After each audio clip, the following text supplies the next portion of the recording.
नवघन बाबू बालेश्वर जाइछन्ति गोटे काम पाई एवं सेही समय रे विनायक बाबू ताका नाम गोटे फॉल्स केस दैछन्ति जे मारपीट केस दैछन्ति एवं गतकाली राति रे नवघन बाबू को पुलिस अरेस्ट करके आनी राति 3टा बेले तो आम तो जाना चाहूँ फॉल्स केस मुझे कथा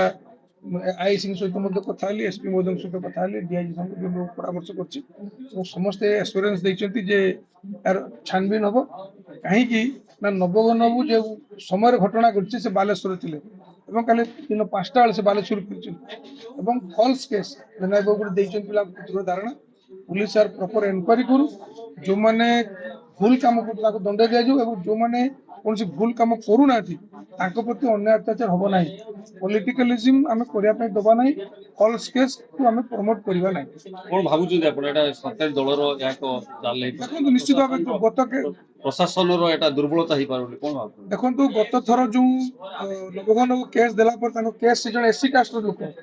केस रजिस्टर करागलानी कि विनायक बाबू काउंटर केस रजिस्टर करागला ये स्पष्ट प्रमाणित हो पॉलिटिकली मोटिवेटेड होती पॉलिटिकली मोटिवेटेड थाना चलो मैंने कहीं भी न्याय माने कहीं भी माने न्याय पाइबे ना तो आमर रिक्वेस्ट जे निरपेक्षता मेंटेन हो जी क्राइम कर आम दल लोक करूँ